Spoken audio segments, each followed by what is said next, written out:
اللہم صلی علی محمد۔ تو دیوار والوں کو تو میں نے 7 دن زحمت نہیں دی، تو میں 8ویں دن بھی ریکارڈ خراب نہیں کرنا چاہتا۔ دیوار والے اور کچن والے دونوں کو معافی ہے۔ بسم اللہ، درود ہے بسم اللہ تعالی۔ اب حیثیت امام کیا ہے؟ بسم اللہ کے ساتھ شروع۔ حیثیت امام کیا ہے؟ امام کی حیثیت کیا؟ امام ہے مدبر کی حیثیت۔ میں تھوڑی آسان مثال دے دیتا ہوں کہ مثلا میں پاکستان سے یو کے آنا چاہتا تھا۔ میں نے سوچا کہ میں پاکستان سے برطانیہ تک کا سفر کروں تو میں سیدھا ایئرپورٹ پہ پہنچوں اور جو ایئرپورٹ کی چیکنگ والے ہیں وہ مجھے کہہ دیا آپ کہاں جانا چاہتے ہیں، تو میں کہوں کہ میں برطانیہ جانا چاہتا ہوں، تو وہ کہیں گے آپ اپنا پاسپورٹ دکھائیں۔ پاسپورٹ دیکھا تو اس میں برطانیہ کا ویزا نہیں تھا۔ انہوں نے کہا کہ اس میں تو برطانیہ کا ویزا ہی نہیں ہے۔ تو میں نے کہا جی میں ویزا لینے کے لیے جا رہا ہوں، کیونکہ برطانیہ جاؤں گا تو ویزا ملے گا۔ انہوں نے کہا جی نہیں، ویزا برطانیہ سے نہیں ملے گا۔ تو میں نے کہا جی پاکستان میں کہاں سے ملے گا؟ انہوں نے کہا اس ملک کا ایک نمائندہ یہاں بیٹھا۔ کیا بات ہے، واہ واہ واہ۔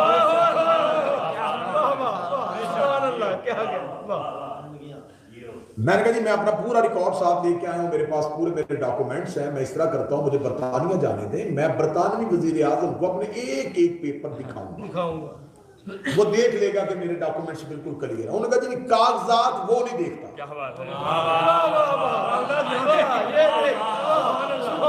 یہاں جو نمائندہ ہے یہ کاغذات دیکھے گا، جانچ پڑتال کرے گا، فیصلہ اس نے کرنا ہے کہ آپ وہاں جانے کے قابل ہیں۔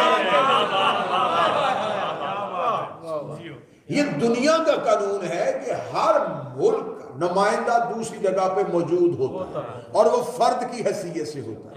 میرے مالک ہم تیری بارگاہ میں آنا چاہتے ہیں اپنے اعمال لے کے، خدا نے کہا وہاں نہ آنا، زمین میں میرا ایک نمائندہ موجود ہے، اس سے جا کے اپنے اعمال کے کاغذات دکھاؤ، فیصلہ وہ کرے گا کہ تم وہاں آنے کے لائق ہو۔ تو میرے مالک وہ فیصلہ کب کرتا ہے؟ خدا نے کہا کہ تنزل الملائکۃ والروح فیہا بإذن ربہم من کل امر سلام۔ ایک رات آتی ہے میں وہاں والے فرشتوں کو بھی یہاں بھیجتا ہوں تاکہ وہ امر لے کے آئیں۔ اب امر کے 29 معنی کیے ہیں علماء نے۔ رزق امر کہتے ہیں، حکومت کو امر کہتے ہیں، حکم کو امر کہتے ہیں، اولاد کو امر کہتے ہیں۔ 29 کے 29 معنوں میں جو بھی معنی لو، اگر رزق لینا ہے تو پھر یہاں سے لینا پڑے گا، اولاد لینی ہے تو پھر یہاں سے لینی پڑے گی۔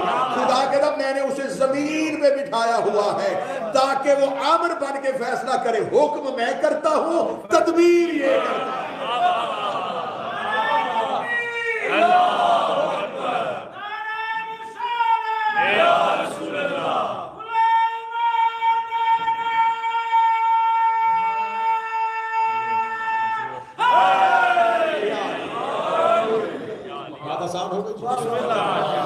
حیثیت امام کو تسلیم کرنا پڑے گا کہ اگر امام کو تسلیم نہیں کریں گے تو پھر بتایا جائے کہ کائنات میں یہ نظام چلا کون رہا۔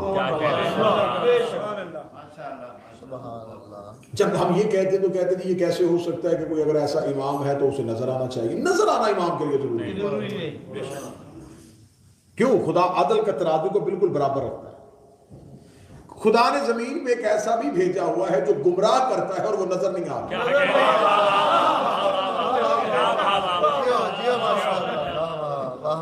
تو اگر غائب رہ کے گمراہ کیا جا سکتا ہے تو غائب رہ کے ہدایت کی جا سکتی ہے۔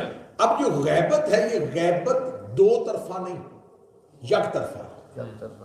یہ غیبت ادھر سے نہیں ہے، ادھر سے۔ ایک لفظ ہمیشہ اپنے عقیدے میں بہتر کیجئے گا، امام کے لیے لفظ غائب استعمال نہ کیجئے گا، لفظ غیب ہے۔ غائب اور ہے، غائب کہتے ہیں اسے جو خود کو پوشیدہ کر لے، غیب وہ ہے جو ظاہر ہو اور نظر نہ آئے۔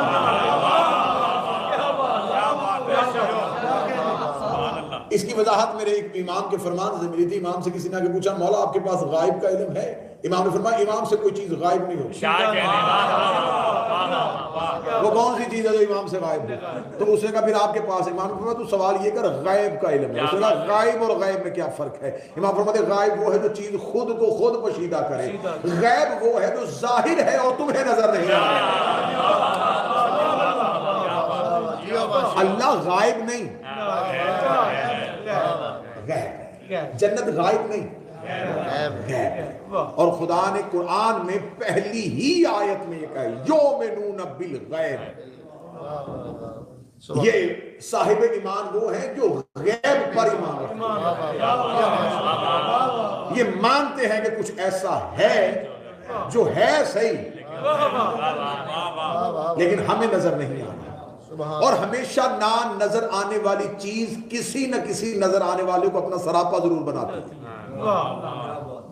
نوجوانوں کے لیے مثال دینے لگا ہوں، پڑھے لکھے آج کے بچوں کے لیے میں پھر پانی کی مثال دینے لگا ہوں. میں کیا کروں، میرے پاس ہے یہ پانی جو ہے یہ دو گیسوں کا مجموعہ ہے، ہائیڈروجن پلس آکسیجن، یہ دونوں ملتی ہیں تو پانی. وہ نظر نہیں آ رہا، کیا بات ہے،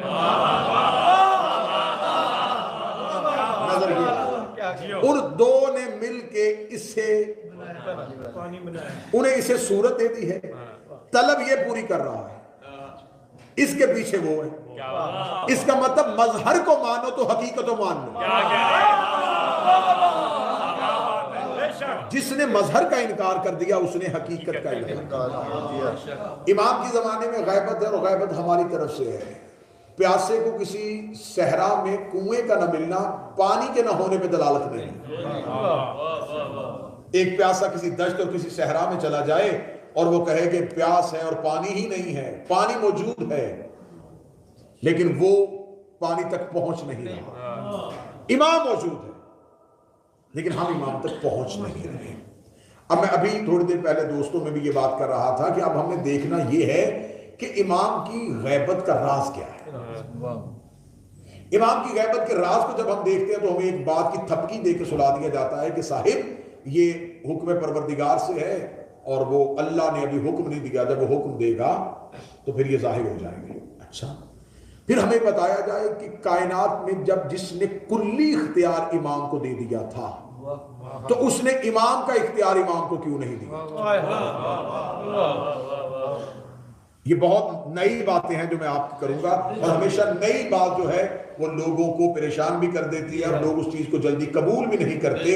اس لیے کہ جب رسول نے مکہ میں دین بتایا تھا تو لوگوں نے کہا تھا یہ ہمارے لیے نیا ہے، ہم اس کو جلدی قبول اس لیے نہیں کریں گے کہ ہم نے ایسا پہلے کبھی سنا ہی نہیں. اب سوال یہ ہے کہ جب وہ امام جسے اللہ نے کلی اختیار دیے ہوئے ہیں، اسے مدبر بنایا ہوا ہے، تو اس کا اپنے ظہور پہ اختیار کیوں نہیں؟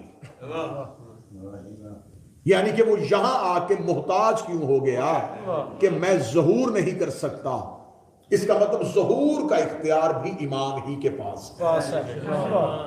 وہ جب چاہیں وہ ظاہر ہو سکتے. اب اس سے اگلے سینے پہ آ جائیے، اگر یہ سارا ظہور امام کے چاہنے پہ مبنی ہے تو وہ ابھی تک چاہ کیوں نہیں رہے؟ اب یہاں ہمیں روایات بتاتی ہیں کہ امام ظہور اس لیے نہیں فرما رہے کہ امام پردے میں ہیں اور امام رو بھی رہے ہیں، امام شدت میں بھی ہیں، امام گریہ بھی کر رہے ہیں. تو امام گریہ کر رہے ہیں اور ان کے اختیار میں ہے ظاہر ہونا، تو وہ ظاہر کیوں نہیں ہو رہے؟ صاحب ہمیشہ انسان کی فطرت ہے یہ اپنا الزام دوسرے کے سر پہ دیتا ہے. یہ ہمیشہ کوشش کرتا ہے کہ اپنی کمی کو چھپانے کے لیے کسی کا سہارا ڈھونڈے. بھئی آپ نے نماز کیوں نہیں پڑھی تو فوراً کوئی نہ کوئی ایسا سہارا ڈھونڈنا کہ میں اپنی غلطی اس کے سر پہ ڈالوں. لباس ٹھیک نہیں تھا، کاروبار میں جانے کی ذرا جلدی تھی، آفس کا ٹائم چینج ہو گیا تھا. اب ہم نے کیا کیا؟ ہم نے اپنا قصور جو ہے یہ بھی امام پہ ڈال دیا. ان کے پاس اختیار ہے، وہ جب چاہے ظاہر ہو سکتے ہیں. جب امام کی طرف ربط ہوا اور امام سے پوچھا گیا کہ بادشاہ آپ ظاہر کیوں نہیں ہو رہے جب آپ کے پاس آپ کا اختیار ہے؟ تو فرمایا تمہاری وجہ سے، کیونکہ میں نے ظاہر نہیں ہونا، میں نے قیام کرنا ہے. اگر میرے بعد بھی کوئی امام ہوتا تو جیسے مجھ سے پچھلے اماموں نے ہر دور کے حالات میں خاموشی بھی اختیار کر لی، گوشہ نشینی بھی اختیار کر لی، زہر والا انگور بھی کھا لیا، زہر والی کھجور بھی کھا لی، زہر والا دودھ بھی پی لیا، میں بھی ایسا کر لیتا، لیکن میرے بعد امامت نہیں۔ اب آخری قیام میں نے ہی کرنا، اور قیام تب تک نہیں ہوتا جب تک لشکر نہ ہو۔ میں نے آپ کی پچھلی مجالس میں ایک ڈیڑھ گھنٹہ میں اس بات پہ مسلسل ہسٹری میں بولتا رہا ہوں، امام حسن علیہ السلام نے قیام کیوں نہیں کیا؟ کیا وہ لڑنا نہیں جانتے تھے؟ کیا تلوار نہیں تھی پاس؟ قیام نہ کرنے کی وجہ قلت انصاف، لشکری نہیں، کیوں قیام کریں؟ اور یہ بھی بات یاد رکھیے گا، امام کو اپنی طاقت کے لیے لشکر کی ضرورت نہیں ہوتی، امام کو لشکر کے لیے لشکر کی ضرورت ہوتی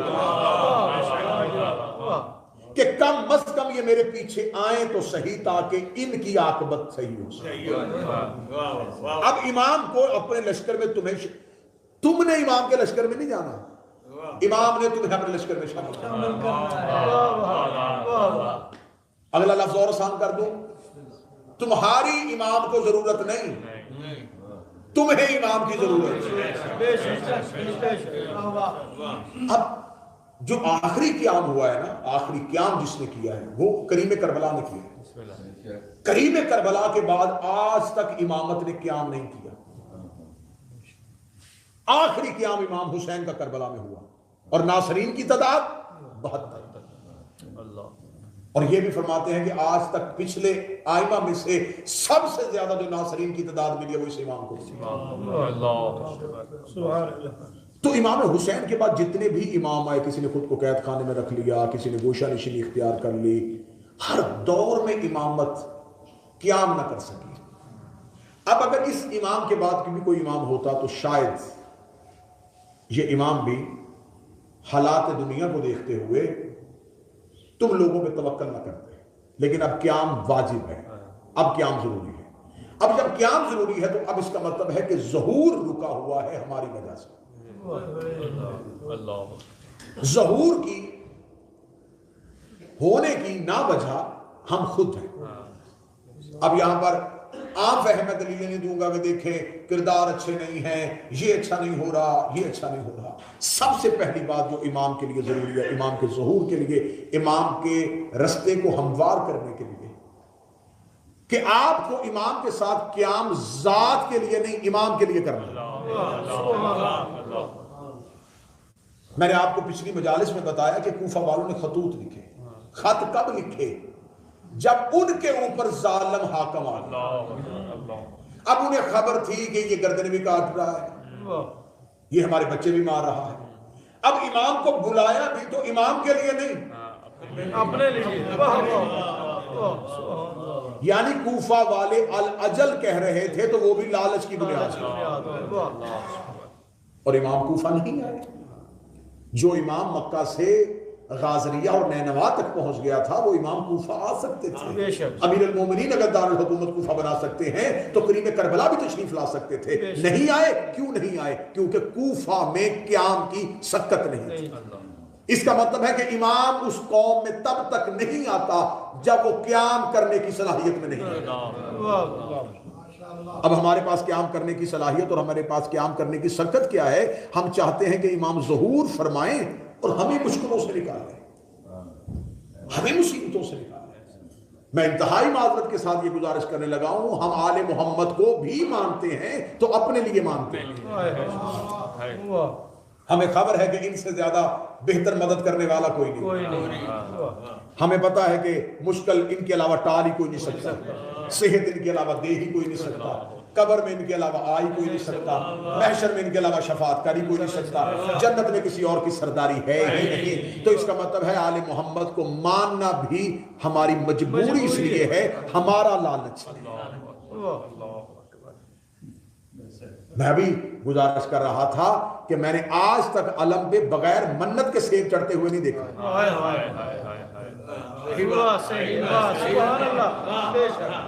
میں انتہائی معذرت کے ساتھ کہوں گا، ہم نے علم پہ سیب بھی رکھا تو منت کا رکھا، یہ مراد پوری کریں تو یہ سیب۔ میں نے آج تک بغیر دعا کے چادر چڑھتی ہوئی نہیں دیکھی۔ میں نے بغیر آج تک بغیر حسرت کیے ہوئے کسی شیعہ کے گھر میں کھیر پکتی ہوئی نہیں تھی. تو ہم نے تو اپنی حاجات کے لیے ہم نے کہا ہے کہ ہم دیا بھی علم کے نیچے جلاتے ہیں تو منت کا دیا نہ جلاؤ، عشق کا دیا جلاؤ.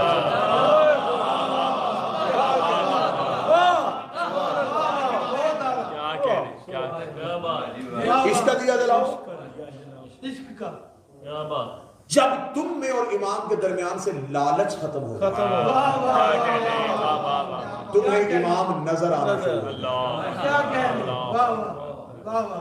لالچ کس چیز میں ہوتا ہے؟ لالچ ہے ہمارے نفس میں.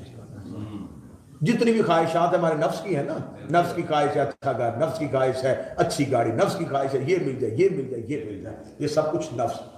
اب بات کو ختم کرنے لگا ہوں. امام کی اور ہمارے درمیان جو رکاوٹ ہے نا، جو دیوار ہے، وہ نفس ہے. جب انسان مرتا ہے تو نفس کو موت آتی ہے. کل نفس ذائقۃ الموت. نفس مرتا ہے، روح نہیں مری. روح موجود ہے، روح زندہ ہے، مرا نفس.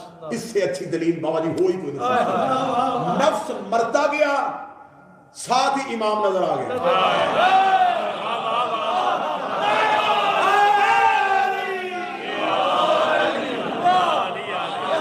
یہ قبر میں علی کیوں نظر آیا؟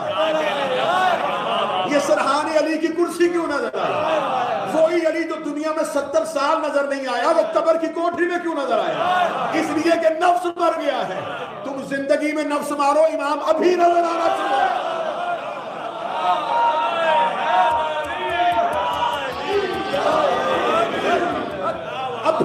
ابھی امام نظر آنا. اور مجھے حسین کی عزت قسم کربلا کے 72 نے نفس مارا تھا. کوفہ والے نفس کی تسکین کے لیے امام کو مارا. نفس کی تسکین تھی. امام آئے، لشکر میں شامل ہوں گے، گھر بچ جائے گا، زیادہ دیر جئیں گے، نسلیں ہماری جئیں گی. نفس کی تسکین کے لیے امام کو بلا رہے تھے، امام آئے ہی نہیں. اور جس نے نفس مارا ہوا تھا اسے خط لکھ کے بلایا.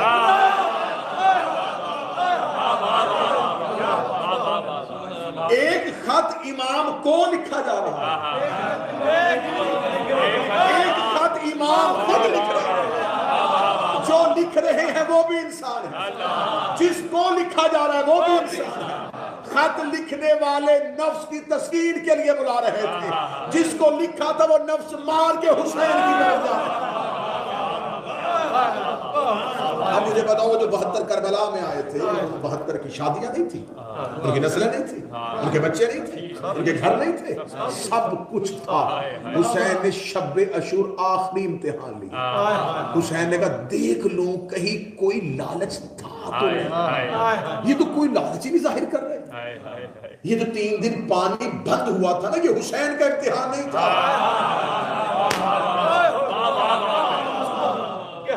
آپ کیا سمجھتے ہیں کہ امامت پیاسی ہو گئی اور امام کا امتحان؟ مجھے کسی کتابوں سے ثابت کرو کہ کسی بھی امام نے کسی بھی شدت میں کبھی بھی ان چیزوں کی خواہش ہو کہ مجھے کھانا نہیں مل رہا. پانی بند ہوا تھا. پانی بند ہونا امامت کا امتحان نہیں تھا.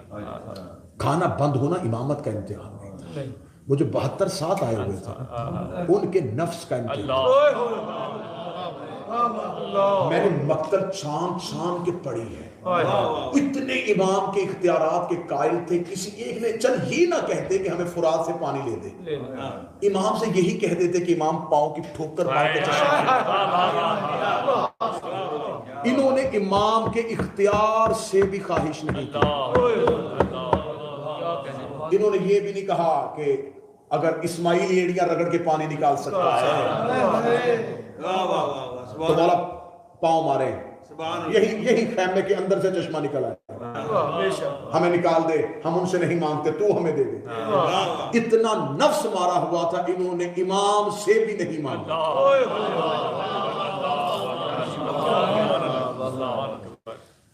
کیا لالچ تھا؟ لالچ کدھر رہ گیا کہ ہم سب کچھ امام سے مانگ رہے ہیں نا. یہ سامنے بیٹھے ہوئے امام سے بھی نہیں مانگ رہے. اب نفس مر چکا تھا کیونکہ یہاں خواہش نفس کی نہیں صرف امام کی تھی. ہمارا امام کیا چاہتا ہے؟ پیاسا ہم پیاسے رہے یہ چاہتا ہے. ہمارا امام چاہتا ہے ہم بھوکے رہے تو ہاں ہیں بھوکے. اب یہ سب کچھ کیسے ہوتا ہے؟ ہمیشہ جب آپ کسی چیز کو نفس پہ غلبہ کب ہوتا ہے؟ کسی انسان کو بہت بھوک لگی ہو نا، شدت کی بھوک، اب اس کا نفس خواہش کر رہا ہے کہ بھوک ہے. اللہ نہ کرے میں مثال دے رہا ہوں کسی بھی انسان کی، اس کے کان میں آواز پڑی کہ اس کا باپ مر گیا ہے. اب مجھے بتاؤ کہ بھوک رہے گی؟ نہیں. وہ غم جو ہے نا وہ بھوک پہ غالب ہے.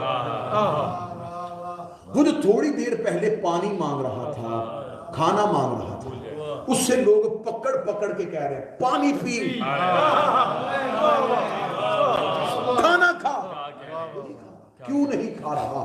باپ کی محبت بھوک پہ غالب ہے. کربلا والوں کو پیاس لگ ہی نہیں رہی.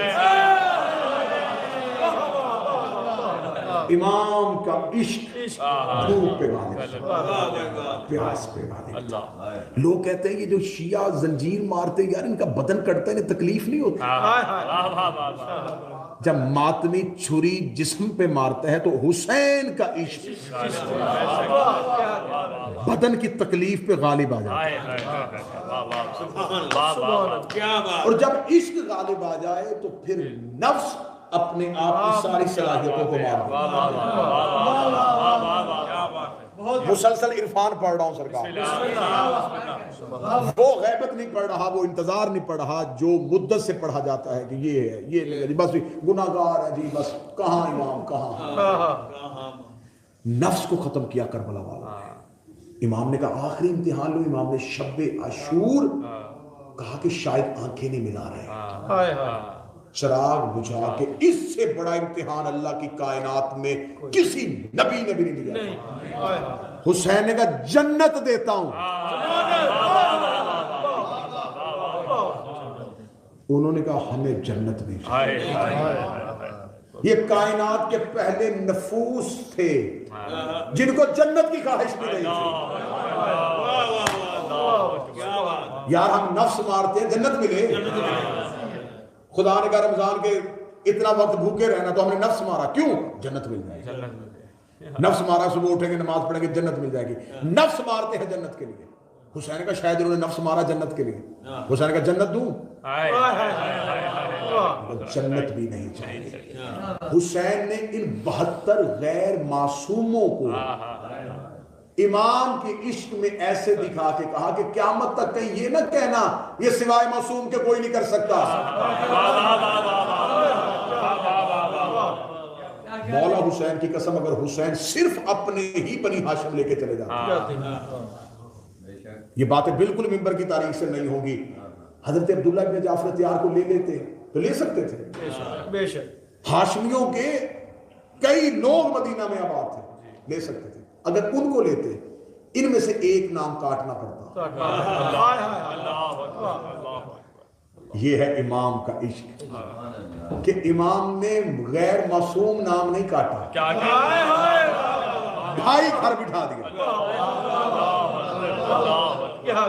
عقیل کے بیٹے گھر بٹھا، جعفر تیار کی نسل گھر بٹھا. نہیں اللہ نے تمہیں امتیاز دے دیا ہے اب انہیں لینے دو.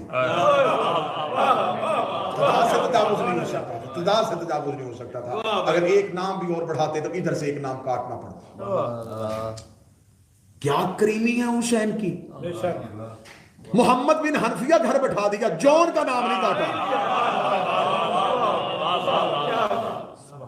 اگر صرف عباس، قاسم، علی اکبر یہ سب کچھ کرتے تو آج کہہ دیتے او نہیں جی یہ سب کچھ تھا، لیکن آگے بھی تو دیکھے نا کون تھے. آگے بھی تو علی کے بیٹے تھے، آگے بھی تو خونے. نہیں میں یہ کام جون سے کرواؤں گا، میں زہیر سے کرواؤں گا، میں مسلم ابن اوسجہ سے کرواؤں گا، میں سعید سے کرواؤں گا، تاکہ قیامت تک تمہیں پتہ چلے کہ غیر معصوم بھی اگر نفس کو مارے تو عشق کے اس کمال میں. اب سب سے ایک ہی چیز جس پہ گفتگو رکے گی، بہت بات کی باتیں ہیں کہ اعمال ہمارے ٹھیک نہیں ہیں، نمازیں ہماری پوری نہیں ہیں تو اس لیے امام نہیں آ رہے۔ امام کا امتحان سب سے پہلا یہ ہے کہ تمہاری خواہش کیا ہے۔ کیا بات، نفس ختم کرو، خواہشات ختم کرو، خواہش صرف امام کر دو۔ اور یہ بات بھی میں کہوں کہ یہاں پر بھی گھاٹے کا سودا نہیں ہوگا۔ اب یہ نہ سوچیں کہ دیکھیں نہیں دنیا داری بھی تو ہے، نہ بچے بھی تو پالنے ہیں، یار آپ صرف امام لے کے دیکھیں، ہر چیز امام کے ساتھ خود بخود آ جائے۔ آپ صرف خواہش امام کر کے دیکھیں، آپ صرف عشق امام میں مبتلا ہو کے دیکھیں۔ جن چیزوں کی آپ خواہشات کر رہے ہیں یہ بڑی چھوٹی ہیں، یہ خود بخود یہ بالکل ایسے ہی ہے جیسے بچہ بچپن میں باپ سے کچھ چیز امام کے لیے یہ خواہشات کیا ہیں؟ تمہارے رزق میں فراوانی کر دینا تمہاری چیزوں میں، لیکن جب ہم امام کو چھوڑ کے بار بار یہ خواہشیں کرتے ہیں تو یہ بھی فرامین موجود ہیں۔ امام فرماتے پھر انہیں اتنا دنیا دے دو انہیں ہم یاد ہی مولا فرماتے کثرت مال امام سے دوری کی وجہ ہے۔ مولا امیر المومنین سے کسی شخص نے پوچھا، اس نے کہا مولا غریبی بڑی ہے، امیر المومنین نے فرمایا شکر کر اس نے آزمائشوں سے بچایا، شکر کر اس نے آزمائشوں سے بچایا، اس نے غربت دی ہے تو اس کا زیادہ شکر کیا کر، وہ بیماری دے تو شکر کرو کہ اس نے قابل سمجھا تو آزمائش دی۔ مولا فرماتے ہیں تمہیں ایک سال میں ایک مہینہ گزر جائے کوئی غم نہ ملے تو توبہ کرو۔ لوگ سمجھتے ہیں غم نہ آنا کرم کی دلیل ہے، علی فرماتے ہیں غم نہ آنا عذاب کی دلیل ہے۔ اگر تمہیں غم نہیں مل رہا تو اس کا مطلب ہے اس نے تمہیں تمہاری میں چھوڑ دیا، رسی کو ڈھیلی کر دیا، جا رکھ دنیا، بن جا سگے دنیا، اٹھا دنیا کا مال، تمہیں ہماری ضرورت ہے۔ تو غیبت یک طرفہ ہے، غیبت آج نفس جس نے یہ نہیں ہے کہ یہ بھی بات غلط ہے، بس میں آخری بات کہنے لگا ہوں، یہ بات غلط ہے کہ اگر کوئی بندہ یہ سمجھے کہ امام تو بالکل کسی کو بھی نہیں مل رہے۔ مولا فرماتے جب میں ظہور کروں گا میرا ہر شیعہ مجھے دیکھ کے کہے گا آپ کو تو میں نے پہلے دیکھا۔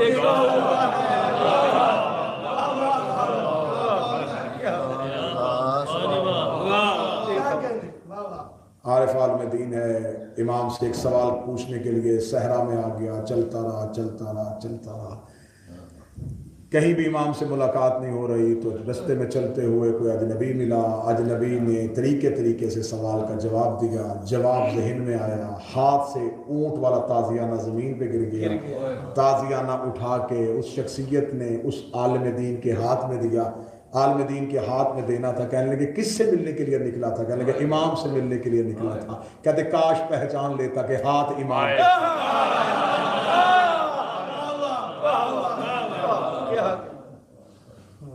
اتنے واقعات ہیں پڑھوں تو رات بیت جائے کہ امام سے ملاقات ممکن ہے۔ یہ نہیں ہے کہ ملاقات امام ممکن نہیں ہے، امام سے ملاقات ممکن ہے، لیکن مولا فرماتے میں ہر ایک سے ملوں گا اس کے عرفان کے مطابق، اس کی معرفت۔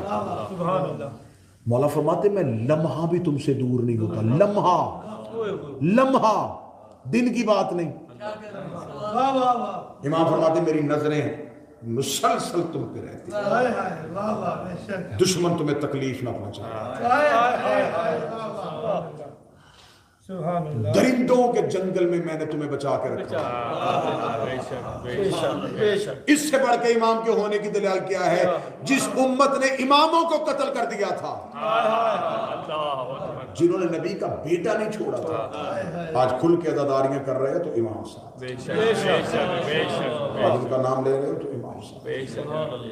امام فرماتے ہیں میں مسلسل تمہیں دیکھ رہا ہوں۔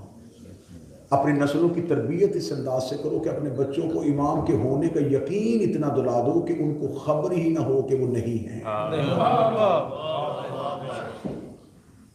گھر میں کھانا ہو، دسترخوان بچھا ہو تو ایک شخص کی جگہ خالی چھوڑ دو، بچے پوچھے یہ کس کی ہے تو کہنا ہمارا امام دسترخوان پہ آئے. جب بچوں کو پتہ چل جائے نا کہ ہمارا امام ہمارے گھر آتا ہے، تو جو بچہ باپ کے سامنے سگریٹ نہیں پیتا، جب اس کے امام کے ہونے کا اتنا یقین ہو جائے گا تو پھر وہ گناہ نہیں کرے گا.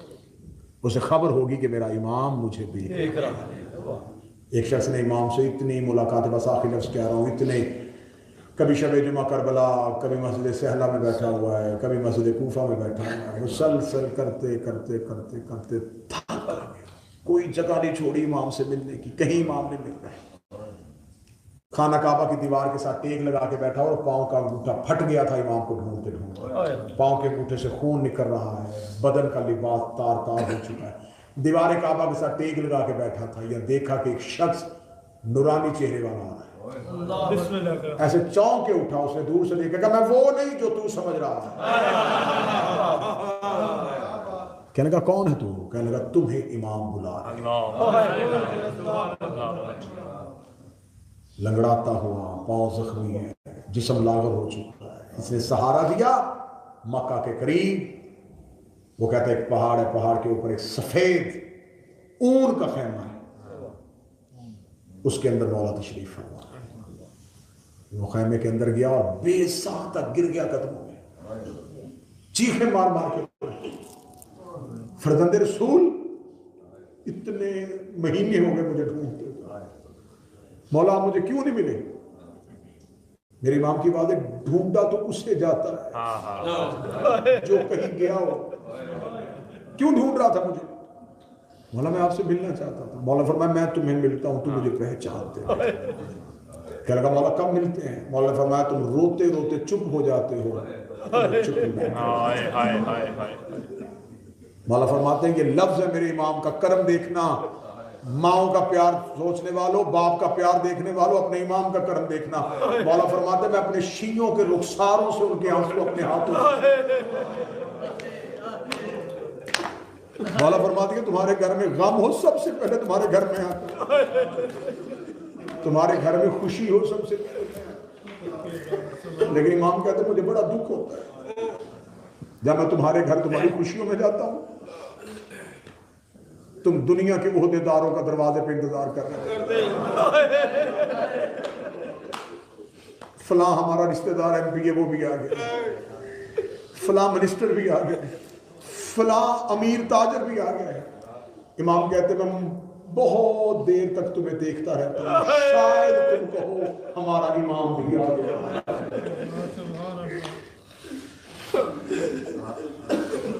مولا فرماتے پھر ایک جگہ ہے، کہیں اور مجھے ڈھونڈو نہ ڈھونڈو، مجلس شبیر میں مجھے ضرور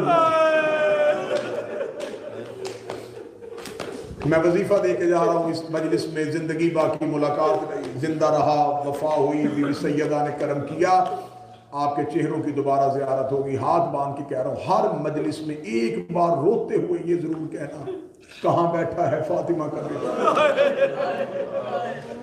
مجلس میں روتے ہوئے ایک بار اپنے امام کو دائیں بائیں ضرور ڈھونڈ، اینا اینا بقیت اللہ، کہاں ہے سیدہ کا بیٹا.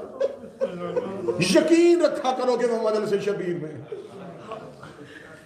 اس وقت میرے امام مجلس میں کہیں تشریف لے، روتے ہوئے اپنی حسرتیں مانگ رہے ہوتے، مولا میری یہ خواہش پوری کر دے، مولا میری یہ خواہش پوری کر دے. ایک دعا روتے ہوئے ضرور مانگنا، مولا کوئی ایک ایسی مجلس میں ضرور آؤں جہاں میں تم سے مل سکوں، میں تم سے ضرور ملوں. ہر جگہ میرے مولا جاتے ہیں، ہر جگہ پرسہ لیتے ہیں، ہر پرسے کے بعد میرے مولا روتے ہوئے مجلس والی جگہ سے نکلتے ہیں. آج شیعہ ابھی شب لگ جائے گی، سو کے دن ختم ہوں گے، سوگ ختم نہیں ہوگا.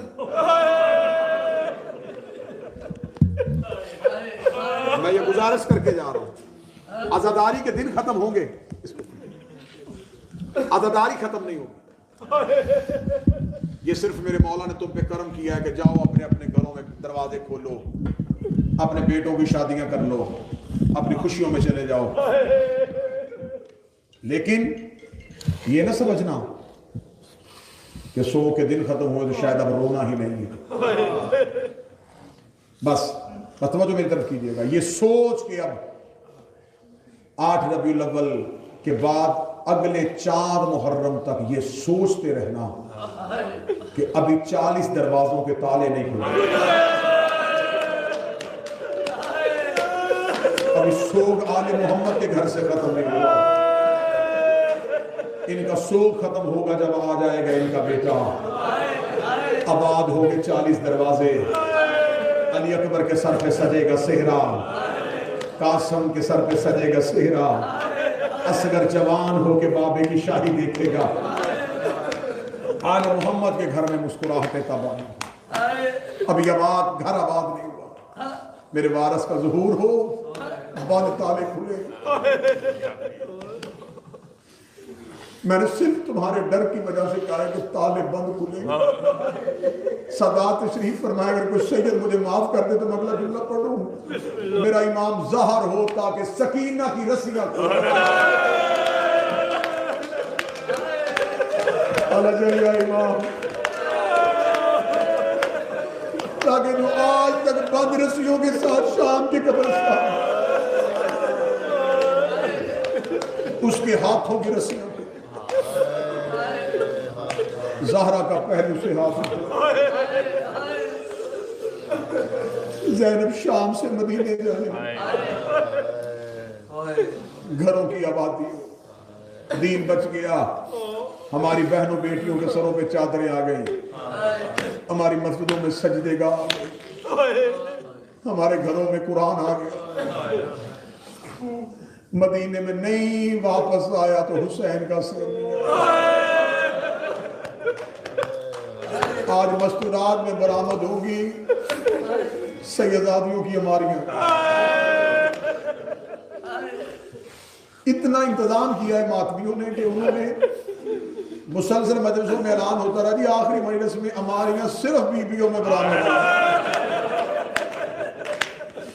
یہ ہے میری قوم کا آل محمد سے محبت، یہ بیویوں کی اماری کی شبیہ بھی مردوں کو نہیں دیکھ رہی، رکھ میرے سر پہ قرآن، شرابیوں کا مجمع تھا، علی کی بیٹیاں رو رو کے کہہ رہی تھی آنکھیں بند کرو، ہم علی کی بیٹیاں،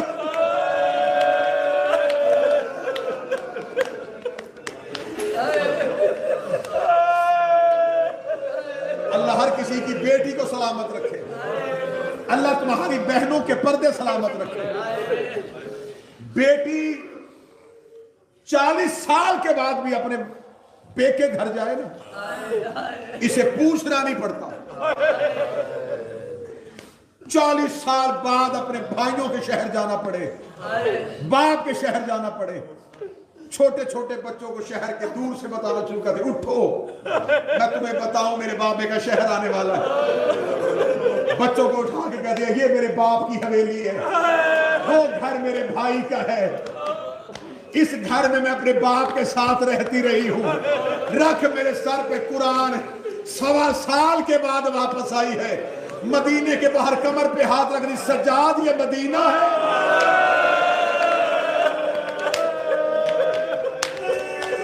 ہاں زینب یہ مدینہ، رو کے کہتی سجاد میں نے پہلی بار باہر سے دیکھا،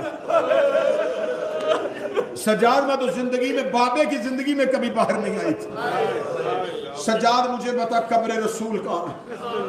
فرمایا ماں وہ سامنے قبر ہے رسول، بی بی روغنی سجاد شام تو گیا، کوفہ میرے ساتھ رہا، 11 محرم سے لے کے اب تک میں نے سارا قافلہ ساتھ رکھا، اب آ گیا ہے واپس مدینہ، تو بھی ادھر بیٹھ، ماں بھی ادھر بٹھا، میں اکیلی جاتی ہوں نانے کی قبر پہ، میں نانے کو بیٹی نہیں بیٹا بن کے بتا کے آؤں کہ تیرا دین بچ گیا ہے،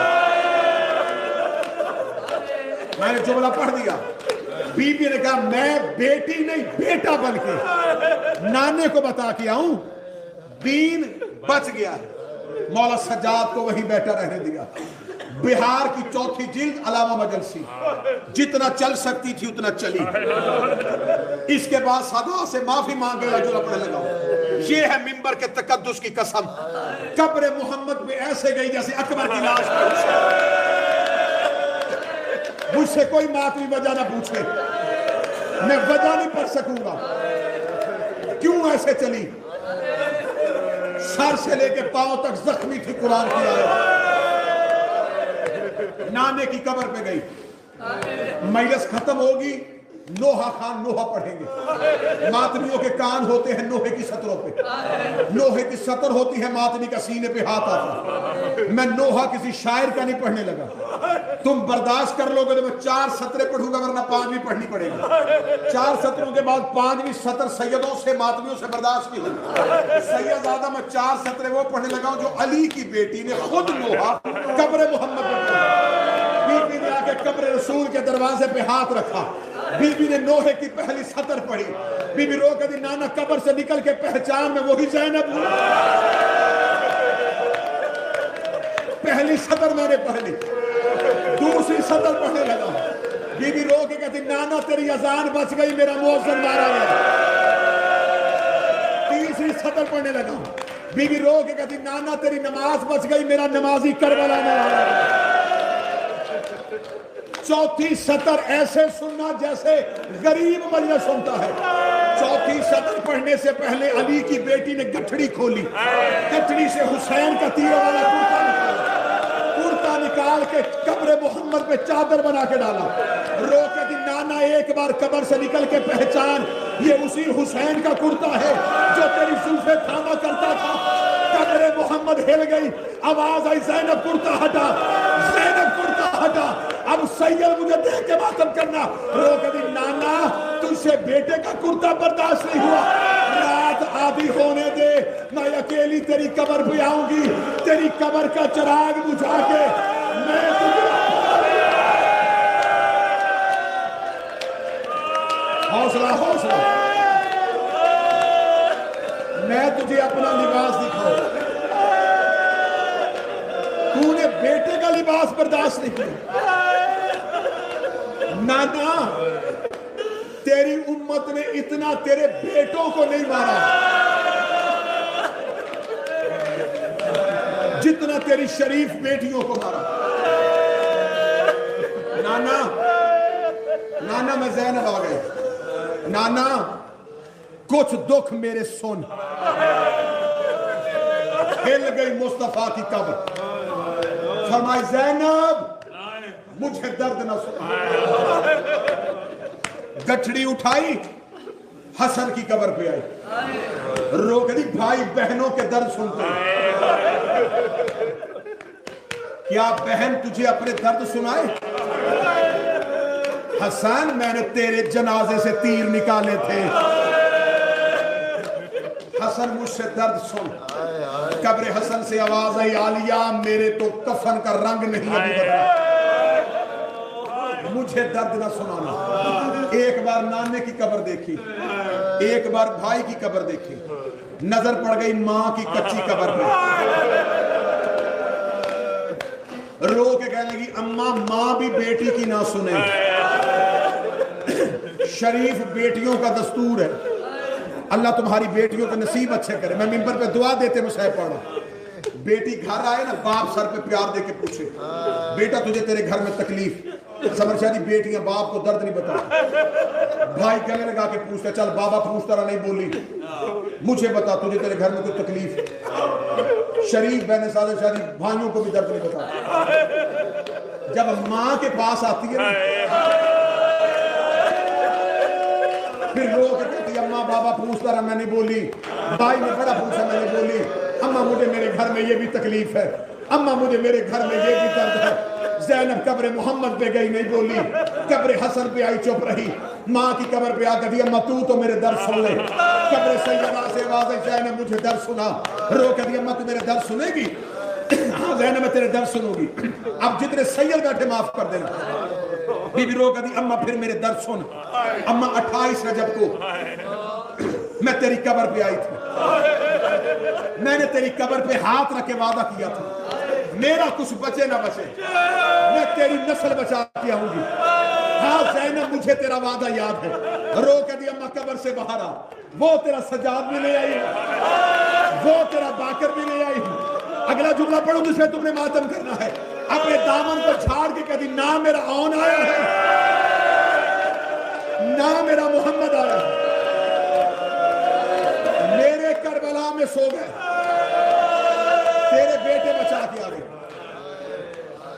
زینب شکریہ، رو کہتی اماں تیرا سجاد بڑی قیمت دے کے بچایا۔ اماں جب تیرے دروازے کو آگ لگی تو نے علی بچایا تھا، اماں صرف تو نے آگ میں علی نہیں بچایا، اماں میں نے بھی آگ میں علی بچایا۔ اماں جب تیرے دروازے کو آگ لگی میں چھوٹی تھی، جب امت نے بابا کے گلے میں رسی ڈالی تھی، اماں تو نے بابے کے کرتے پہ ہاتھ رکھ لیا تھا، اماں امت نے نہیں چھوڑا، تو نے بددعا کے ہاتھ اٹھائے تھے، بابے کے گلے سے انہوں نے ڈر کے رسی کھول دی تھی، کہا ہاں زینب میں نے علی بچایا تھا، اب سید ایک لمحہ مجھے معاف کر دینا۔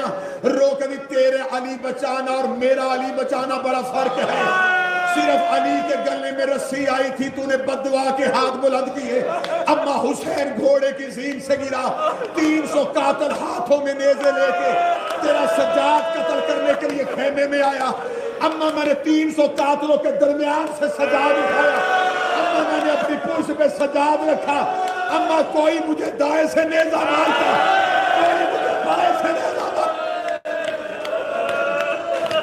اما میرا سر زخمی، میرے بازو زخمی، میرے پہلو زخمی، اما میں قاتلوں کے نیزوں سے تیرا سجاد نکال کے لے آئی، اما میں شام کے بازار میں پتھروں کے ہجوم میں تیرا سجاد بچاتا ہوں، اما وہ بیٹھا ہے تیرا سجاد، کیونکہ عماریوں کی برآمدگی ہے۔ میں ایک منظر اور پڑھنے لگا، خبر پہنچ گئی مدینے کے سید واپس آ گئے، مدینے کی چھوٹی چھوٹی بچیاں بشیر کے گھوڑے کے سامنے کھڑی ہو کے کہتی سکینہ آئی کہ نہیں آئی، 13 سال کے جوان پوچھتے بشیر قاسم آیا کہ نہیں آیا، 18 سال کے جوان پوچھتے اکبر آیا کہ نہیں آیا، بشیر اعلان بھی کرتا جا رہا، روتا بھی جا رہا، غازی کی ماں نے نہیں پوچھا حسین آیا کہ نہیں آیا، اکبر آیا کہ نہیں آیا، عباس کا صرف اتنا پوچھا بشیر عباس آیا، بشیر دے بی بی میں نے تو سنا تھا کہ تو آل محمد کی بڑی وفادار ماں ہے، تو نے زہرا کے بیٹے کا نہیں پوچھا، تو نے اپنے بیٹے کا پوچھا، رو کر اس لیے پوچھا اگر عباس آیا تو سارے آئے، اگر عباس نہیں آیا تو پھر کوئی بھی نہیں آیا۔ کہا بی بی عباس بھی مارا گیا، حسین بھی مارا گیا، اکبر بھی مارا گیا، اصغر بھی مارا گیا، خبر پہنچی ہے اکبر کی بہن کے کان میں، بی بی سغرا کے کان میں خبر پہنچی، وارث واپس آ گئے، بی بی گئی نانی ام سلمہ کی حویلی میں، نانی میرے وارث واپس آ گئے، دے مجھے اجازت میں مدینے کے باہر سے وارثوں کا استقبال کروں، سر پہ لی ماں والی چادر، قبر محمد حویلی سے اتنی دور نہیں تھی، قبر محمد اور آل محمد کے گھر کا قدموں کا فاصلہ تھا، سر پہ لی ماں فاطمہ والی چادر، پاؤں تک چادر تطہیر، ارد گرد کنیزوں کا حلقہ، کنیزوں کی حلقے میں چلی ہے اصغر کی اور اکبر کے حصے کی بہن حسین کی بیٹی سغرا، کنیزوں نے حلقہ باندھا، بی بی وارثوں کو لینے کے لیے چلی، یہ کنیز کی آواز ہے بی بی رکیے، رستے میں کوئی مسافر بیٹھا، اب مجھ سے پوچھو کون بیٹھا؟ اس رستے میں حسین کا سجاد بیٹھا، کنیز کی آواز ہے مجھے مسافر اٹھانے دے، گھروں میں روگے، بستر پہ روگے، ایام ازا کا آخری پرسہ ہے، اگلے سال ہم میں سے وہ روئے گا جو رہے گا، آج ودا ہو رہی ہے محمد کی بیٹی، آج ودا ہو رہی ہے علی کی بیٹی، میں چاہتا ہوں کہ بیویوں کا ودا گریے میں ہونا چاہیے، ہم چیخے مارے اور محمد کی بیٹی ودا ہو جائے، آج ودا کرنا ہے رسول کی بیٹی کو تم نے، اس امام بارگاہ سے مولا منتظمین کو سلامت رکھے، ماتمیوں کو سلامت رکھے، یہ بارگاہ تا ظہور امام زمان قائم و دائم رکھے، میرا بارگاہ دنیا میں تشریف لائے تو میرا شہنشاہ اس بارگاہ میں اپنے قدم رنجا فرمائے، دعا دے کے حسین کا ذاکر ہو کے اگلا جملہ پڑھنے لگا، کنیز کہتی ہے بی بی مجھے مسافر اٹھانے دے، کنیز چلتی چلتی وہاں آئی جہاں سجاد بیٹھے تھے، مولا سجاد کی کمر کے پیچھے کر دی، مسافر رستہ چھوڑ،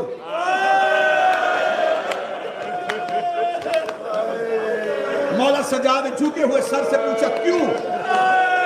کنیز نے کہا ہمارے مولا کی بیٹی آ رہی ہے۔ مولا سجاد کہتے وہ گزر کیوں نہیں جاتی؟ کہنے لگی کیسے گزرے، وہ بڑی پردہ دار ہے، وہ بڑی پردہ دار ہے۔ آل محمد صحت دے، زندگی اور صحت کے ساتھ آ کے بچوں کو ملے، حسین کے ذاکر ہیں آپ، مسائل میں دعا دے کے جا رہا ہوں۔ روتے ہوئے مولا سجاد نے کہا میں پردے سے بڑا واقف ہوں۔ اپنی بی بی سے کہا میں آنکھوں پہ ہاتھ رکھتا ہوں، میرے پیچھے سے گزر جا۔ اگلا جملہ جو کنیز نے کہا سجاد تڑپ گیا۔ پڑھو جملہ، کنیز نے کہا کیسے گزاروں، وہ عباس کی بھتیجی ہے۔ عباس کا نام آنا تو سجاد نے زخمی ہاتھ زمین پہ رکھے، سجاد اٹھ کے کھڑا ہونے لگا۔ سجاد رو کے تو نے نام وہ لے لیا ہے، اب مجھ پہ کھڑا ہونا واجب ہو گیا ہے۔ ادھر سجاد کھڑا ہونے لگا، یا سغرا کی آواز آئی بیٹھا رہنے دے، اس کا لہجہ میرے سجاد، یہ بولا مجھے میرا سجاد یاد آ گیا، اس کا لہجہ میرے سجاد سے ملتا۔ حوصلہ حوصلہ، جب کہنا بیٹھا رہنے دے، اس کا لہجہ میرے سجاد سے ملتا۔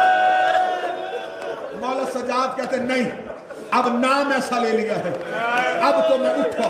مولا سجاد اٹھ کے کھڑے ہوئے، بی بی سغرا پیچھے سے گزر گئی، سال بعد سگی بہن بھائی سے پردہ کر کے گزر گئی۔ آخری 1 منٹ ہے، اس میں جتنا گریہ ہو سکے کر لینا۔ جب بہن گزر گئی نا، 5واں امام کم سنی اٹھے، بابا کے کرتے میں بابا کربلا سے لے کے شام سے مدینہ، باقر نے تجھ سے کچھ نہیں مانگا، ایک اجازت دے، پھپھی کو جا کے بتا کے ہوں گے یہ تیرا بھائی ہے۔ آواز آئی باقر اجازت ہے۔ اب جناب باقر چلے، حالت کیا ہے؟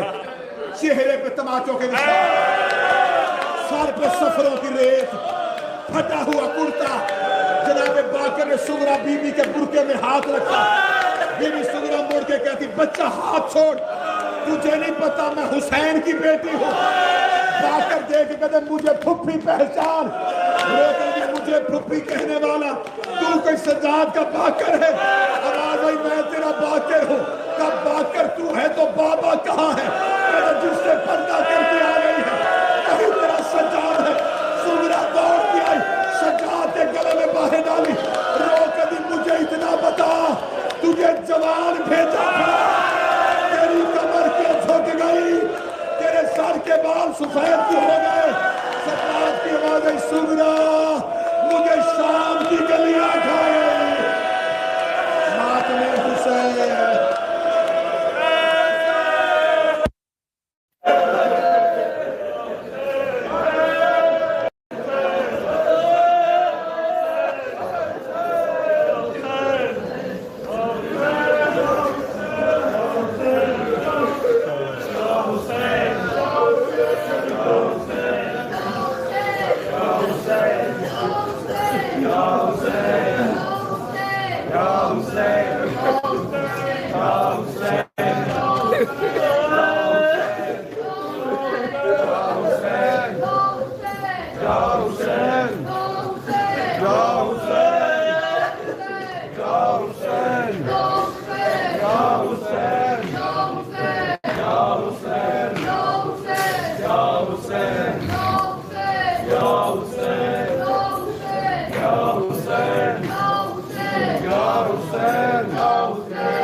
Hussein,